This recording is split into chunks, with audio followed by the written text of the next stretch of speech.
Qué gusto, patria querida, aunque sea en la lejanía, un inmenso abrazo a todas y a todos. Espero que estén disfrutando la fiesta del 10 de agosto, el puente vacacional en paz, junto a sus familias, en nuestras hermosas playas, en nuestras montañas, en la Amazonía, por esas extraordinarias carreteras de la década ganada, de nuestra revolución ciudadana. Digan lo que digan, que ese quien se queje, no podrán tapar el sol con un dedo. Yo esperaba, sinceramente, retirarme de la política, por eso vine a Bélgica, y retirarme definitivamente, lo dije en algunas ocasiones, pero por lo menos algunos años. Estaba cansado, creo que el país también estaba cansado. Mi familia fue la gran sacrificada, venir acá a tener un poco de paz, devolverle a mi familia 10 años, que estuve muy poco con ellos. Pensé que dejaba la patria en Puerto Seguro. Habíamos ganado la presidencia. Con el favor del pueblo ecuatoriano habíamos ganado la mayoría en la asamblea. Ahora me doy cuenta lo ingenuo que fui. Esto realmente ha sido una pesadilla. El mismo que decía en campaña, pueden revisar, Lenín Moreno Garcés, que yo era el mejor presidente de la historia del Ecuador. Aquellos que decían, Lenín Moreno en sus discursos, que sus nietos, sus descendientes, iban a escuchar que ellos trabajaron con Rafael Correa en una revolución que ya es leyenda. Los mismos que se despidieron de mí el 24 de mayo, llamándome nuestro eterno presidente. Ahora dicen que soy jefe de una mafia, que he dejado quebrado el país. Ahora resulta que todo ha estado mal. Han sido tan solo lobos disfrazados de corderos. Frente a esta avalancha impresionante de infamias, ya sin equilibrio, ya no hay enlaces sabatinos, ya no es un gobierno que diga la verdad. Escuchamos el gobierno mentiras y la prensa refuerza y es cómplice en esas mentiras. Frente a la ausencia de prensa independiente, de quien diga la verdad. Voy a retomar, cuando sea necesario, no cada sábado, los enlaces ciudadanos, esta vez con ayuda de la tecnología, por Facebook, utilizando internet. La ventaja es que no está aquí el Mashi, así que no tenemos que aguantar sus chistes agrios. Insisto, esto será cuando sea necesario, se anunciará convenientemente, con anticipación. Serán enlaces que espero no duren más allá de una hora y es para dar información. Ojalá puedan tener lápiz, papel para apuntar. Y no va a ser cada sábado, sino cuando sea necesario para aclarar tantas mentiras. En primer lugar, quiero aclarar una mentira que la han rodado años. No encuentro el departamento, mi departamentito en Bélgica. ¿Se acuerdan que para cada elección sacaban la foto de una mansión, un castillo? La mansión de Correa en Bélgica. Vamos a ver la mansión del jefe de la mafia. Aquí está. Esta es la puerta, ¿la pueden ver? En la sala, es un sofá cama. El comedor, me voy un poquito para atrás para que vean todo.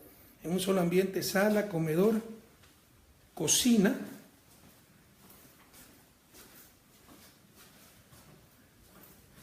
Voy a pasar a la única habitación que tiene el departamento. Habitación detrás de la cocina. Esta es la mansión. Aquí pues con recuerdo de mi patria, obviamente, como el sombrero de paja toquilla. Entonces, en verdad, se trata de un departamento de una habitación para una pareja de estudiantes, en el que se puede estar por vacaciones, apretados, en el sofá cama, arreglándonos como podamos. Realmente para vivir era demasiado pequeño, en consecuencia pues incluso he tenido que arrendar un departamento un poco más amplio y voy a tratar de hacer aquí mi oficina, poner mi escritorio, mis libros. Traje como 200 kilos en libros porque me quería dedicar a la vida académica. Una de las tantas mentiras que se dijeron, eso es lo que hemos tenido que aguantar 10 años. 10 años de infamia, calumnia. Sí cansa, compañeros, sí cansa. Pero bueno, como siempre decimos, nos pueden doblar pero no quebrar. Ahora nos hablan de diálogo. Qué bueno, yo me pasé dialogando 10 años. Yo me pasé dialogando con los tricicleros, con los vendedores informales, con los artesanos, con los pequeños industriales, con las trabajadoras sexuales, con los grupos LGBTI, con los familiares de los desaparecidos, nos reuníamos cada 6 meses. Ahora se reúnen con los poderes que nos hicieron tanto daño, en buena hora que el país se una y que se converse incluso con esos poderes, pero obviamente con principios, con valores, no con sometimiento, no con legitimación. ¿Cómo es posible que se converse con gente que ni siquiera rectifica sus mentiras? ¿Cómo es posible que se converse con gente mientras se sigue insultando a sus supuestos compañeros? Ya sabemos que no hemos sido compañeros, no hemos sido considerados, no han creído en nosotros, pero pensábamos al inicio aquello. Yo jamás me hubiera sentado a conversar con alguien que insultaba en ese entonces mi vicepresidente, Lenín Moreno, pero son cuestiones de principios, son cuestiones de valores, de forma de ser, de cada quien. Pero realmente lo que hemos tenido es un completo entreguismo. El reparto de la patria cual botín entre piratas. Toma esto para ti, toma esto para los otros, buscando decirle a todos los grupos lo que quieren escuchar, a los periodistas, a los militares, a los indígenas, no haciendo lo correcto, haciéndolo más fácil. Jóvenes, así nunca saldremos de su desarrollo. Vamos a ser como los ríos, totalmente curvos, que se desvían a cada instante antes de llegar al mar, porque buscan donde la tierra es más débil. No es que buscan llegar lo más pronto posible al objetivo, en nuestro caso el objetivo del desarrollo. Así no saldremos del subdesarrollo. Estamos ante un estilo de gobierno que se le dice a todos lo que quieren escuchar, no se hace lo correcto, se hace lo más fácil, se quiere contentar a todo el mundo. Y como siempre decimos, la fórmula del éxito no la conozco, pero del desastre es querer contentar a todo el mundo. Y lamentablemente, todo eso se puede aceptar, el juego democrático. No lo compartimos, creemos que es una forma mediocre de hacer política. Falta liderazgo, falta quien dé las grandes visiones nacionales. Pero el juego democrático, lo intolerable, es que para criticar a sus compañeros, a aquellos por los que están ahí, en esos puestos en estos momentos, los que arriesgamos hasta la vida por construir la patria nueva, se utilicen 2 armas muy bajas, terribles, utilizadas por la oposición con sus medios de comunicación. Es así prensa corrupta. La del país quebrado, ustedes saben que soy especialista en economía, y la de la corrupción. ¿Qué golpe más bajo? Cuando hemos hasta arriesgado la vida para luchar contra la corrupción. Y no solo que no hemos robado, compañeros, no hemos dejado robar. El caso Petrocodo de Brecht. Por supuesto que van a existir casos aislados. Si un gobierno honesto no es donde no existen casos de corrupción, existen hasta en el Vaticano. Lo ha dicho el Papa Francisco. Es donde se persiguen, se investigan, se sancionan esos casos de corrupción, donde no se tolera la corrupción. Y nosotros no la hemos tolerado. Fíjense el país que teníamos antes, de que llegaban al aeropuerto, inmigración, ya había problema. Sacar algo de las aduanas, si no pagaban no podían sacar. Ya no existe nada de eso. Estos casos aislados de corrupción serán sancionados y que se investiguen, compañeros. Pero hablemos de la primera barbaridad, que hemos dado un país quebrado, sobreendeudado. Podemos hablar muchísimas cosas, de todo lo que tuvimos que enfrentar estos 2 últimos años, pérdida de 10% del PIB en exportaciones, primera vez en más de 30 años que caen 2 años seguidos las exportaciones, pero esta vez sin tener moneda nacional y soportando macro devaluaciones de Colombia y de Perú, apreciación del dólar, pero además desastres naturales muy graves, invierno, activación del Cotopaxi, terremoto gravísimo, y además 1.100 millones pagados a Oxy, Chevron, por esos litigios a los que nos llevan por los tratados de protección recíproca de inversiones firmados durante los años 90. Eso lo conoce el país. Admira al mundo cómo logramos superar todos esos problemas con el menor costo posible. Ahí no se puede evitar el costo. Se tiene que buscar el menor costo posible y sobre todo proteger a la gran mayoría, a los más pobres, que no aumente desigualdad, etc. Pero vamos a referir solamente al aspecto deuda. ¿Cómo se ha maltratado el aspecto deuda? Lo primero, para simplificar, digamos que hay 3 niveles de deuda, en verdad hay más, pero son los 3 niveles que están utilizando y confundiendo. El primer nivel es la deuda consolidada. ¿Qué es la deuda consolidada? Es, como dice el artículo 124, del Código Orgánico de Planificación y Finanzas Públicas aprobado por nosotros, limita el endeudamiento público, el monto total del saldo de la deuda pública realizada por el conjunto de las entidades y organismos del sector público. En ningún caso podrá sobrepasar el 40% del PIB. Señor Lasso, es ley, es Código de Planificación Financiera, no es Constitución. Usted quiso ser presidente de la República y supongo que todavía quiere. 2 veces ha sido candidato y ni siquiera sabe que esto no es principio constitucional, sino es ley que nosotros mismos aprobamos. El señor Lasso manifestaba, de acuerdo a la Constitución, no se puede pasar del 40%. Pero ¿qué nos dice? Es el conjunto de las organizaciones e instituciones del sector público. Queremos saber cuánto debe ese conjunto. Es como cuánto debe una familia. Sería un absurdo, para saber la capacidad de pago de esa familia, que yo contabilice cuánto le debe el papá a la mamá o el hijo a la mamá. Tenemos que contabilizar cuánto le debe el papá al vecino, la mamá al banco, el hijo al compañero. Es decir, lo externo a la familia. Eso se llama deuda consolidada. Y aquí no estamos inventando nada nuevo. Está en el Manual de Finanzas Públicas del Fondo Monetario Internacional. Pero a cierta gente le gusta el Fondo Monetario de acuerdo a sus conveniencias. Y está en el reglamento del Código Orgánico de Planificación. Cómo se mide, para fines legales, ¿no?, el nivel de endeudamiento con la deuda consolidada. Es decir, se netea la deuda al interior del sector público. Pregunten a la Comisión de Presupuesto, ya se mandó el presupuesto para este año. Y ahí ponen como deuda la deuda consolidada. Pero por marketing político, el discurso es otro, ¿no?, que la deuda es 3 veces más grande. Pero, más aún, salgamos del país. Vayan a The Economist, la revista más importante de economía, y que no nos quiere mucho, nos vive criticando. Vayan a su página de deuda. Esto lo voy a subir más tarde en mi Facebook. HTTP es la página más importante que conozco, más completa, más didáctica. http://www.economist.com/global-debt/clock. Se los voy a subir, insisto, a mi Facebook. Y ahí verán pues las mismas cifras. Y verán cómo en los 10 años de Revolución Ciudadana ellos clasifican a los países de verde, los que tienen bajo endeudamiento, hasta rojo intenso, los que tienen mucho endeudamiento. En los 10 años de Revolución Ciudadana, Ecuador ha estado en verde.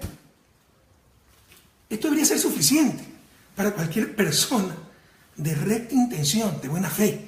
Estamos ante politiquería, no estamos en un discurso técnico y peor aún, que busque la verdad.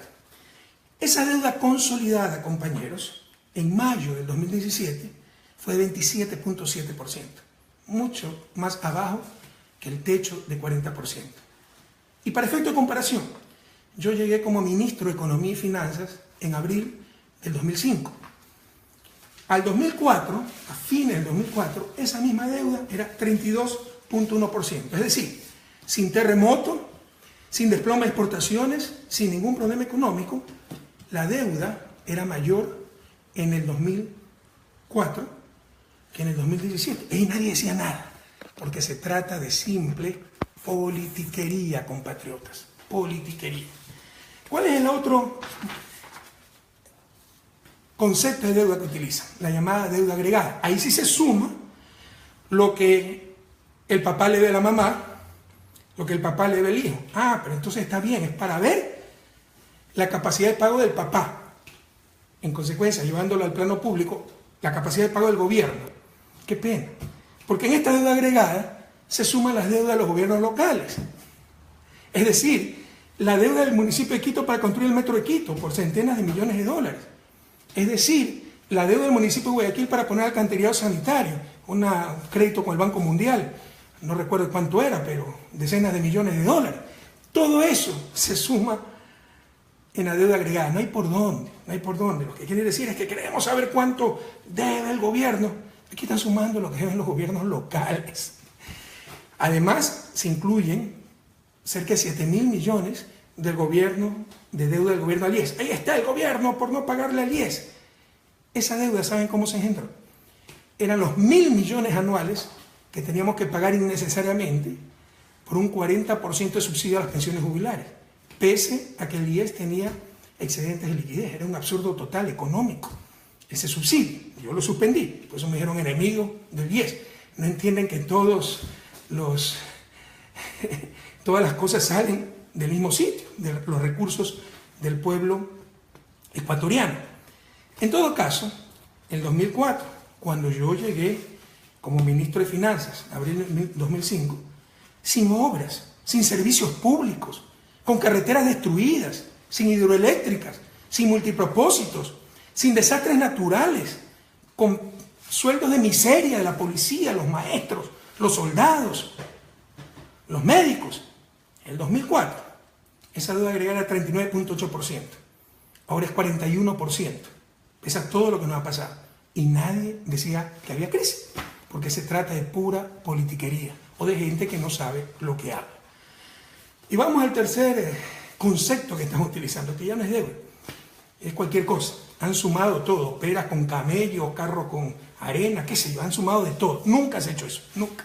Ustedes revisen si hay alguna serie estadística. En los dos conceptos anteriores hay serie estadística, siempre se han utilizado esos conceptos. En esto que han sumado hasta pasivos contingentes, es decir, lo que podría ocurrir, ¿ya? Eso nunca se ha hecho. Nunca se ha hecho y por eso no hay estadística. Pero nosotros hicimos un ejercicio para calcular cuánto hubiera sido eso en el 2006. Quiero decirles que cuando yo fui ministro, abril del 2005, recibí atraso de $600 millones en una economía de $40 millones, 1.5 más o menos del PIB. Siempre ha habido atrasos, pero nunca se contabilizaba. Cuando llegué como presidente en el 2007, solo la contingencia de Oxy nos tenía demandados por $3.200 millones, con intereses. Esto llegaba casi a $4.000 millones. En una economía de menos de $50.000 millones, esto era 8.5% más o menos del PIB. 8.5% solo la contingencia de Oxy. ¿Se imaginan si yo sumaba todo esto para decirle el Ecuador está en crisis y justificar subida del gas, la gasolina, como siempre hacía? Nunca se ha hecho esto. Por primera vez quieren sumar todo, torturar los números hasta que confiesen lo que ellos quieren escuchar. Pero hemos hecho el ejercicio para el 2006, lo hizo Fausto Herrera, nuestro ministro de Finanzas, y actualmente, sumando todo, hasta lo que pudiera ocurrir, los pasivos contingentes, me parece que hasta la deuda del IES, que ni siquiera está en firme, y la tienen que pagar también, de acuerdo al informe de Contraloría, empresarios y trabajadores, está en 55% actualmente, esa suma de todo, no sé cómo llamarlo, porque no existe esa categoría en finanzas públicas, la suma de todo, hasta pasivo contingente, hasta lo que se les ocurrió. Bueno, en el 2006, si sumábamos todo eso, hubiera sido 65% del PIB. Y a nadie se le ocurría decir que la situación era crítica. Puro show, puro marketing político, para justificar medidas, paquetazos, justificar mediocridad y para dañar a la gente que 10 años sacó adelante este país en las más extremas condiciones los 2 últimos años. Pero ni así le dan la cifra. Ustedes vengan a Europa y hablen de un total de deuda PIB del 55%, y con todo respeto se les mata de la risa, porque aquí estamos en Bélgica, ¿no? Tiene 105% de deuda pública PIB. Medida de la otra forma, no de esta forma. Holanda, Alemania tienen más del 60%, ni así le dan las cifras. Y nos ponen una serie de trampas, la trampa de valores absolutos. La deuda se triplicó y comparan en valores absolutos la deuda de una economía de 40.000 millones con una economía de más de 100.000 millones. Con el gobierno de Revolución Ciudadana, la economía más que se duplicó en tamaño. Jóvenes, más que se duplicó en tamaño. Es un absurdo económico comparar en valores absolutos cuando la economía tiene una realidad totalmente distinta.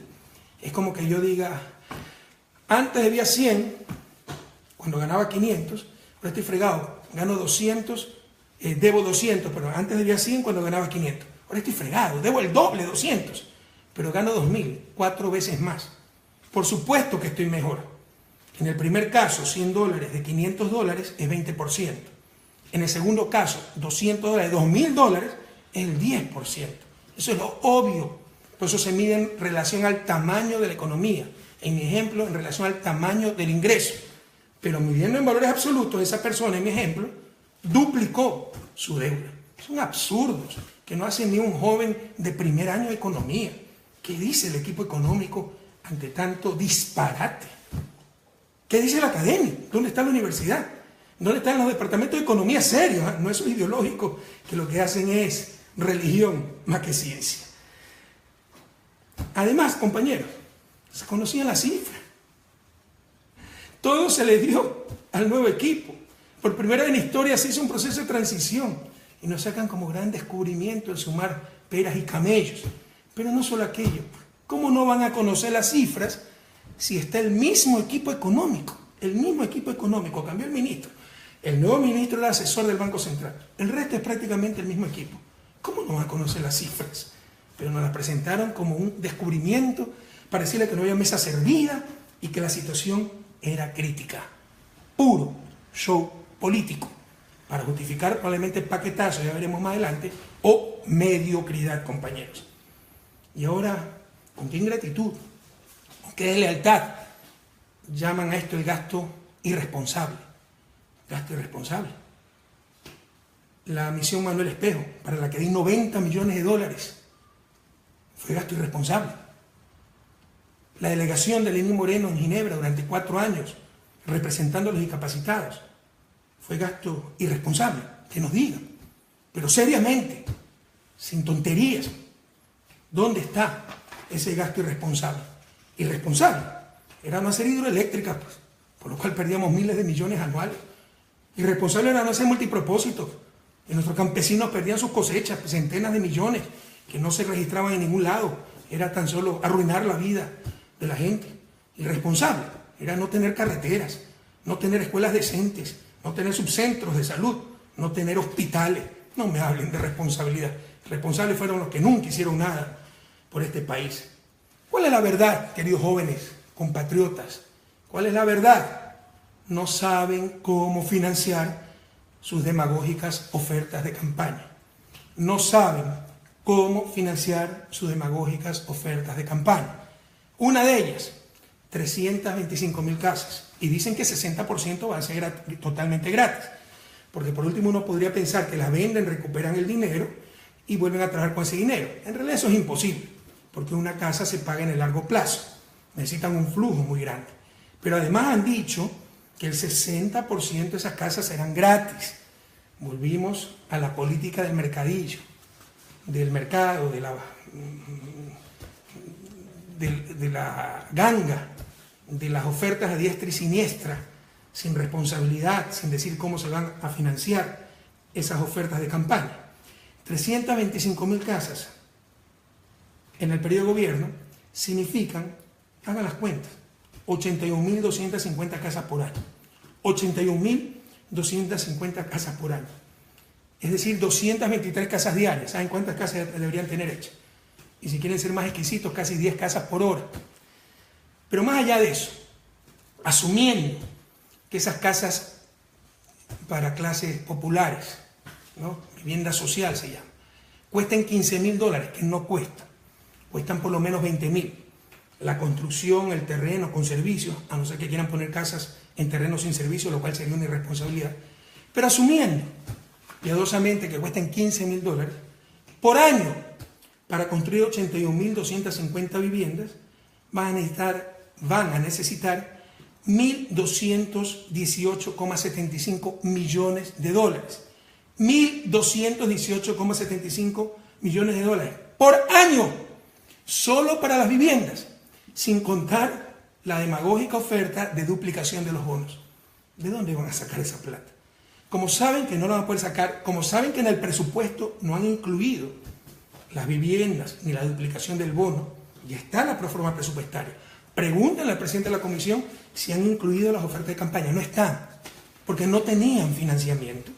Ahora tratan de justificar su demagogia, diciendo que entonces que todo estaba mal y por eso no van a poder cumplir las ofertas, o justificando para darnos un paquetazo y ahí tratar de hacer algunas casas. No nos dejemos engañar, esa es la verdad. Han hecho ofertas absolutamente demagógicas sin financiamiento. Y ahora nos dicen que la van a financiar con la venta del avión presidencial. Qué insulto a nuestra inteligencia. Y qué incomprensión del mundo moderno. No entender que un avión ejecutivo, en este caso para 13 pasajeros, es un instrumento de trabajo. Les hago una propuesta, compañeros y jóvenes, y las vamos a concretar en el futuro. Vamos a ver si las ponemos en el blog Economía en Bicicleta. También hemos hecho un instituto de pensamiento político y económico, Eloy Alfaro, para generar este pensamiento, para buscar transparencia en la política. Les propongo un observatorio ciudadano, para vigilar, pues, que se hagan las 223 casas por día que han ofrecido. 223 casas por día. Saquemos cuenta. Ya sí entregaron algunas casas en Manabí. Esas fueron hechas por nosotros, por la reconstrucción del terremoto. Incluso reciben ayuda de todo el mundo y así van a poder. En Guayaquil también tiene un programa que iba a construir Nebot, ya le pasó las casas, el costo de las casas al gobierno. Pero ni aún así van a poder cumplir con esto. Dijeron que lo iban a financiar vendiendo los bienes inmobiliarios, que iban a obtener 307 millones. Ya se vendieron los bienes inmobiliarios. Sacamos unos 80 millones, el resto de bienes no eran comerciales. No sé si van a obtener más bienes de alguna empresa pública privatizando. En todo caso, saquemos cuenta. Vamos, cada día viendo cuánto venden. Les insisto, tienen que construir 223 casas por día. Tienen que vender 307 millones de bienes. Todo eso nos han dicho. Dijeron que iba a vender los carros de lujo. La presidencia no tenía carros de lujo. Y hasta donde recuerdo, el único carro de lujo que había era en la vicepresidencia, cuando Lenín Moreno era vicepresidente. Por ahí creo que Cancillería tiene 2 carros bastante seguros y cómodos cuando vienen mandatarios extranjeros. Pero en la presidencia no había carros de lujo, eso fue prohibido por mí hace tiempo. Veamos cuántos carros de lujo venden y cuánto obtienen por eso. Veamos cuántos carros de lujo había y cuánto obtienen por eso. Es puro show. No están resolviendo los problemas, no están engañando, están haciendo un espectáculo, marketing político y del más bajo nivel. Y otra propuesta, compañeros. Primero, observatorio ciudadano. Les insisto, observar 223 casas por día. Perdónenme, cafecito, pese a que ofrecí dejarles el café. El café latinoamericano, además. 223 casas por día. Segundo, 307 millones en bienes de inmobiliaria. Tercero, venta de carros de lujo. Veamos cuántos eran y cuántos se obtienen. Y si con eso se va a financiar las 81.250 viviendas por año. Pero también otra propuesta. Ya hay iniciativas de este a nivel mundial. Por ejemplo, en Estados Unidos. Es el fact-checking. Revisión de los hechos, de los datos. Porque hay que elevar el nivel de política. La mentira también es una forma de corrupción, es de deshonestidad. Y se miente, se dice cualquier barbaridad en Ecuador. Por ejemplo, ¿no?, que la deuda es 55% del PIB, sumando, insisto, camellos más peras, más computadoras, qué sé yo, ¿no? Entonces, verifiquemos los datos. Un ejemplo concreto, deuda. También le vamos a mandar en los próximos días el sitio donde vamos a hacer este fact-checking. Comprobación de hecho. Cosa que dice un ministro, cosa que dice el presidente, cosa que dice el gobierno, cualquier político, lo verificamos y decimos falso, verdadero, incompleto, impreciso, verdad a medias. Y se explica qué es lo que ha pasado. Porque ya basta de hablar cualquier cosa. Y aquí hay una complicidad terrible de los medios de comunicación. En la parte económica, ¿acaso no tienen analistas, periodistas especializados en esto? Como alguien nos dice, oiga, nunca se ha calculado la deuda así, que están sumando, usted está equivocado. Nunca se dice aquello, nunca se hace aquello. Y la demagogia también es corrupción. La demagogia también es corrupción, compañeros. Es el país del pasado. La traición no es solo a mí, es a todo un pueblo. La demagogia es corrupción. Y ya que hablamos de corrupción, entremos al segundo punto. Primer punto con el que quisieron atacarnos de forma muy desleal, tergiversando cifras. Y qué pena que ahí esté el mismo equipo económico. Por favor, qué ética profesional manejan. Si callan ante las barbaridades que se están diciendo, ustedes saben que se están mintiendo. ¿Cómo pueden seguir ahí si saben que se está mintiendo? El primer golpe bajo fue decirle a la oposición y a la prensa lo que querían escuchar. Y para la prensa corrupta, falta de profesionalismo, transparentar las cifras es que le digan lo que querían escuchar. Las cifras son mentirosas, ya lo hemos demostrado. Y cualquier duda, les repito, para que nadie se me olvide, vayan a la página de Economics, la página tal vez más importante del mundo, Se las voy a poner porque aquí se ve al revés. Se los voy a poner la dirección en mi página Facebook, http://www.economist.com/content/global-debt, deuda en inglés, _clock, reloj, ¿no? Y vean cómo el color siempre está en verde, y tienen el comparativo a nivel mundial. Y es un software muy bonito, y pueden poner la deuda de Ecuador total, per cápita, la deuda de Estados Unidos, la deuda de España, y comparar qué país tiene menos deuda. No hay dónde perderse.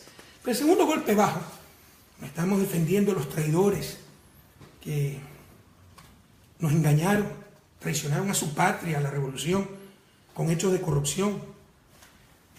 Se dejaron vencer por la adoración al dinero. Hemos sido los primeros indignados. Pedimos disculpas al país por eso. Pero somos responsables. Yo creo que soy responsable políticamente.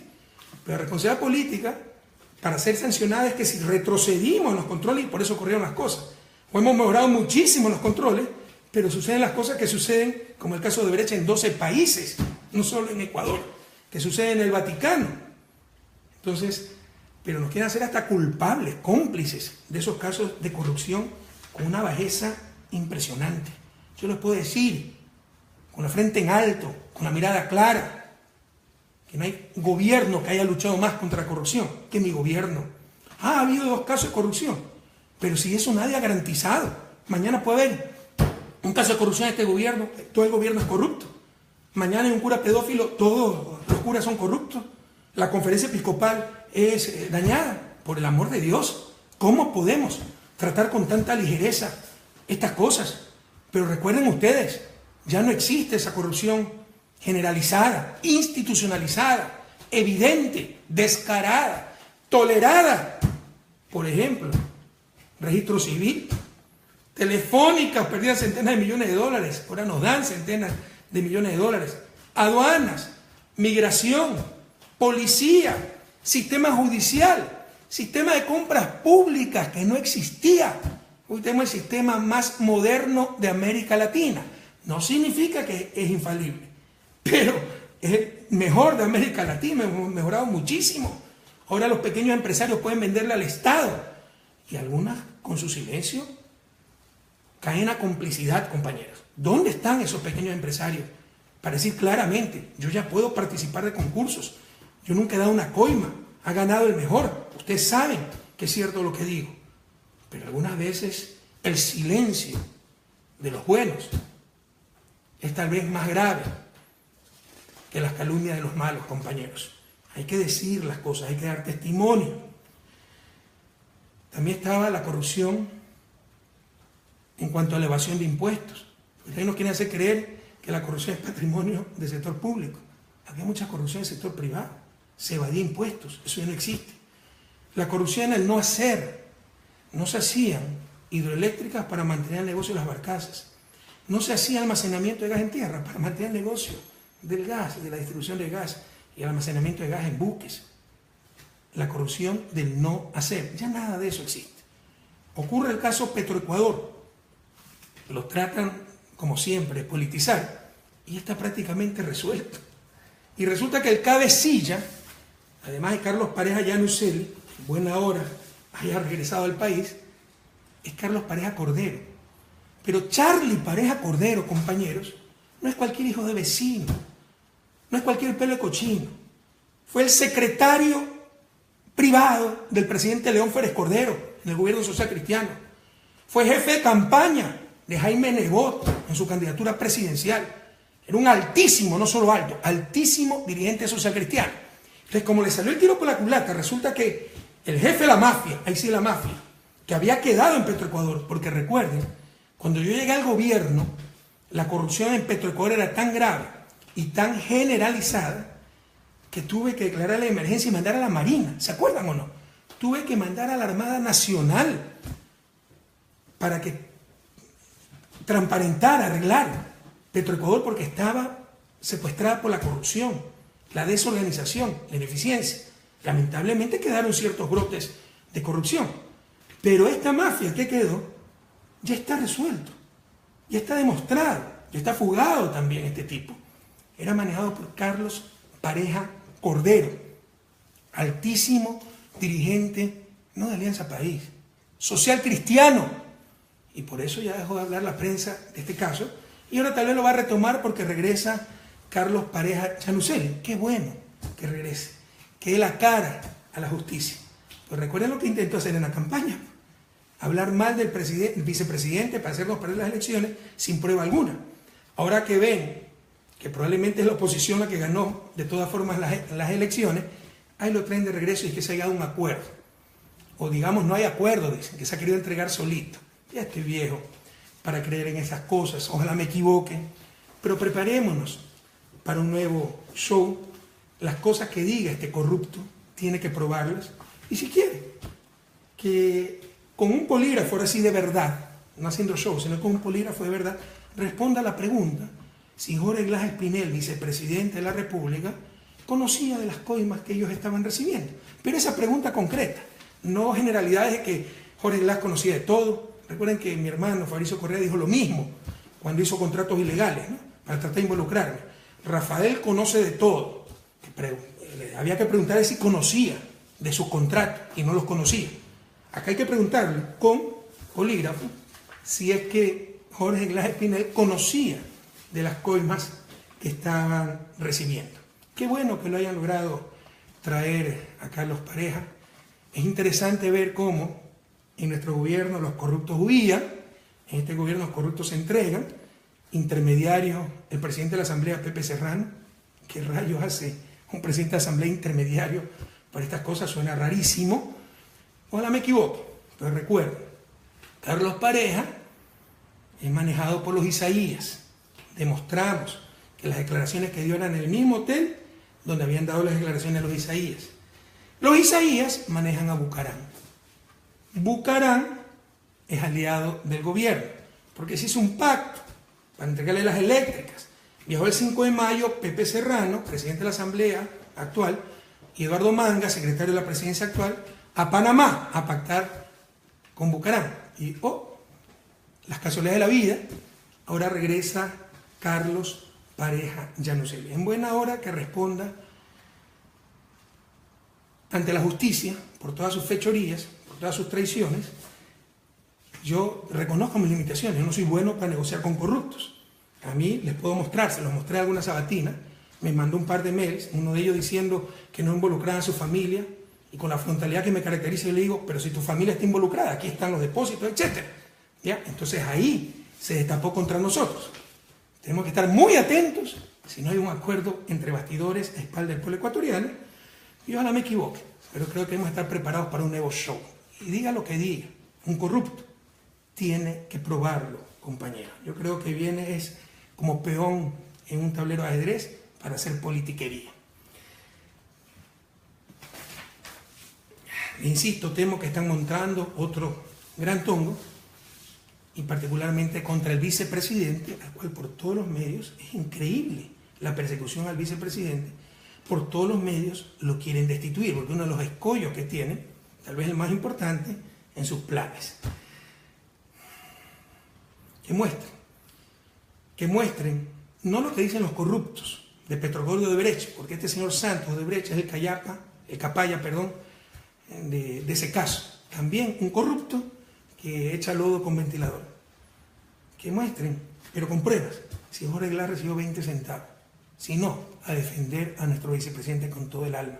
Se está queriendo triturar a un hombre honesto, compañero, a un hombre inocente. Y a mí no me importa mi carrera política y tonterías así. Me importan mis principios. Y siempre defenderé a un hombre bueno, a un hombre inocente. Y si las piedras tienen que gritar, que griten. No podemos callar ante tanta injusticia. No se puede caer tan bajo en política que por aniquilar al adversario, lo digo deshonesto, corrupto, le daño su honra, su reputación, perjudico a su familia. No podemos aceptar esa clase de cosas. Que digan lo que quieran los corruptos, pero tendrán que probarlo. Y ojalá que, no sé si ya regresó Pepe Serrano en Miami, para ver si trae a Pedro Delgado y los Isaías también, ya que anda tan agencioso. El otro caso de corrupción, caso Odebrecht, ¿cómo se politizó también eso?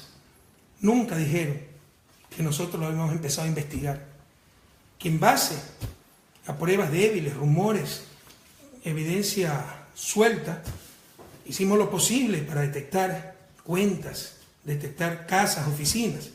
Había que esperar hasta el 1 de junio, que era el día en que la Fiscalía de Brasil daba a conocer las delaciones de los corruptos de Odebrecht, que se podía actuar. Pero es una ingenuidad pensar que el fiscal de la Nación fue a Brasil el 1 de junio y ese mismo rato se hicieron allanamientos para 5 o 6 personas en casi 20 localidades, ¿no? Oficinas, casas, todo eso estaba listo. Eso no se hizo en una semana, fue trabajo de varias semanas, compañeros. Ocurrió en 12 países este caso, pero solo aquí llamaron hasta la ONU. ¿Se acuerdan que llamaron a la ONU? Puro show, ¿dónde está esa comisión de la ONU? Pero era para diferenciarse y hacernos quedar como corruptos a todos. No hay derecho, compañero. Una puñalada en la espalda. Para aquellos que, insisto, no hemos robado ni hemos dejado robar. Hicieron un frente anticorrupción. La situación era tan grave que hacer un frente anticorrupción. Y el problema era la democracia sin controles, que nos lleva al autoritarismo y la corrupción. Es decir, democracia sin controles también hay en los otros 11 países. Ya basta. A no hacer politiquería con la lucha contra la corrupción, compatriotas. Lo que nos hablan de falta de controles. Me pueden decir cómo se controla una coima en una cuenta secreta en un paraíso fiscal. Ya hemos dado el primer paso, nosotros sí, serio.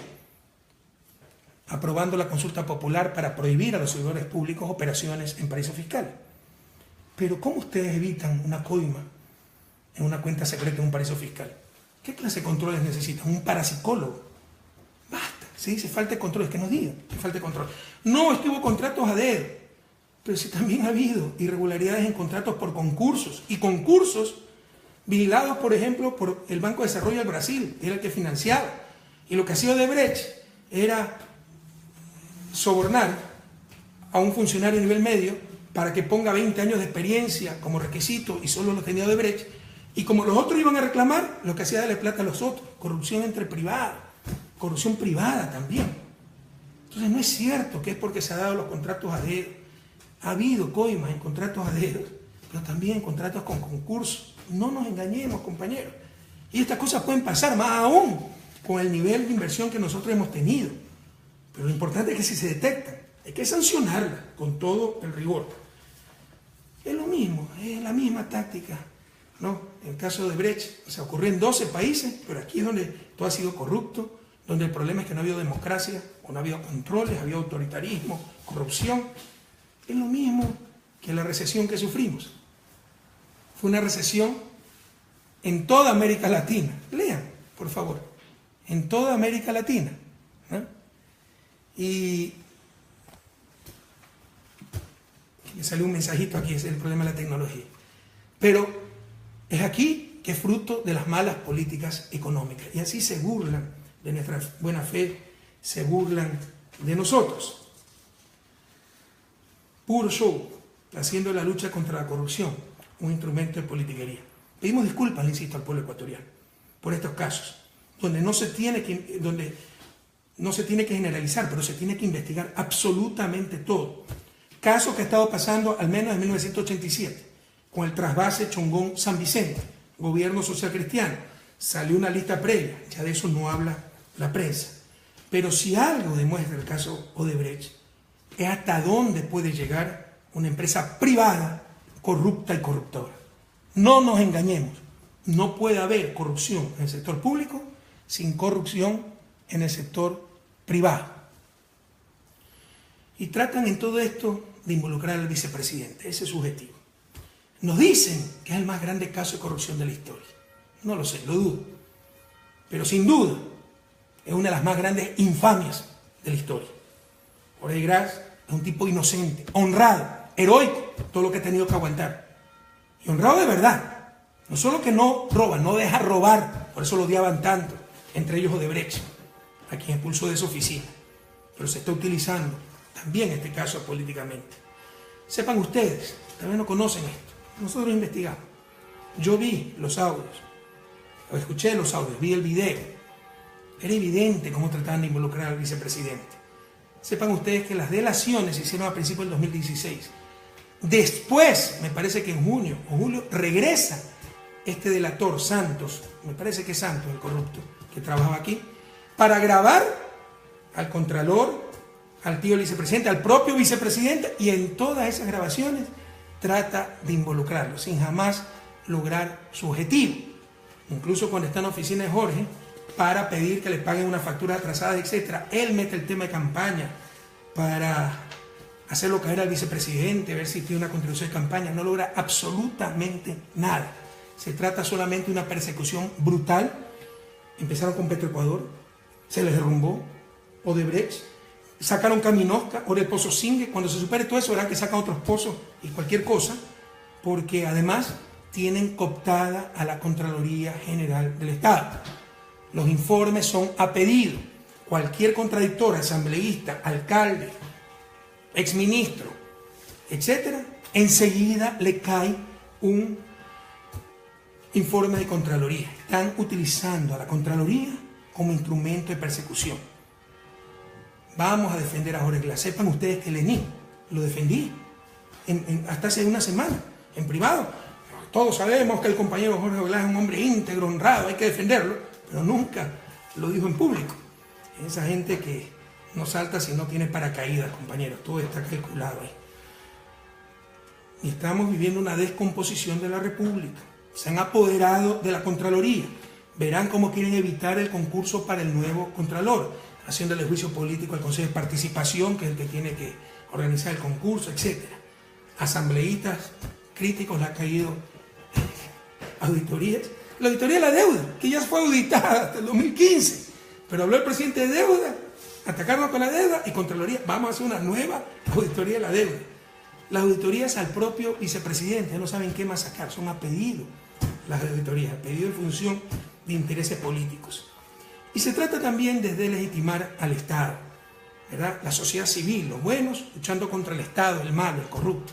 Compañeros, el Estado es la representación de la sociedad. Quienes conforman el Estado son representantes, miembros de la sociedad, no nos engañemos. La corrupción es una pandemia que la hemos enfrentado, la hemos derrotado en gran medida. No se la ha podido desterrar, como en ninguna parte del mundo. No nos engañemos. Todos debemos luchar contra la corrupción. Y la corrupción también está en el sector privado. No es sociedad civil versus Estado corrupto. Son trampas para deslegitimar lo político, deslegitimar al Estado. Y jóvenes, no caigan en esa trampa. Tengan fe, que hay gente honesta, como ustedes. Las manos están limpias y sin sangre. Por ahí escuché que una supuesta Comisión Anticorrupción me quiere hacer un juicio de lesa humanidad por asesinato. ¿Qué cucaracha habré Pizarro? Porque no me acuerdo de otro asesinato que haya cometido. Que una cucaracha, un mosquito. Son cosas increíbles. Ya no saben qué decir. Ya están realmente encantinfladas. Todos mis regalos, compañeros, todos. De la pluma que recibí, hasta espadas de oro, joyas, relojes. Y los de Jorge Glass están en Carondelet, en el museo. Ustedes lo pueden ver, y muchos otros en reserva porque ya no hay espacio para mostrar todo. ¿Dónde están los regalos que recibió Lenín Moreno como vicepresidente? ¿Dónde están? Quien es fiel en lo poco es fiel en lo mucho. Con mucha bajeza se disfraza la falta de lealtad con lucha contra la corrupción. Decimos, oigan, por favor, no pueden hacer un show de esto. Nosotros vamos a luchar y no nos vamos a prestar complicidad. Nadie les dice eso. Dice que sean serios, que no calumnien, que no infamen, que no hagan persecución política bajo el pretexto de lucha contra la corrupción. En su vida lo ha hecho, en verdad. Siempre supimos que era una persona sin convicciones. Jamás nos imaginamos su nivel de deslealtad. Y ahora nos dice mafia. Esta es una idea fuerza, queridos jóvenes, queridos compatriotas. 6 años Lenín Moreno fue mi vicepresidente. Y 4 años estuvo como delegado en Ginebra. Nos reunimos varias veces aquí y allá. Entonces, o es cómplice de la mafia, de las gravísimas irregularidades que había por todos lados, o sencillamente miente. Estamos ante un estado de mentira. Mentir, mentir y mentir. Para fines políticos. Ya basta. Esto es una idea fuerza. No hay cómo creerle nada. Fue 6 años vicepresidente. 4 años delegado en Ginebra. Si éramos una mafia y había irregularidades por todos lados, ¿cuándo lo dijo? O es cómplice o está mintiendo. Las mafias están ahora, como el pacto vergonzoso, corrupto con los Bucarán, entregándole las eléctricas, como el pacto con los socialcristianos, donde se le levanta la prisión a un empresario, Leonardo Borer, en buena hora por él. Yo creo que va a ser el último recurso a la prisión. En buena hora por su familia. Pero qué casualidad que solo le levanten la prisión a él, vinculado en el caso Petroecuador. Ese es el acuerdo con los socialcristianos. No nos engañemos.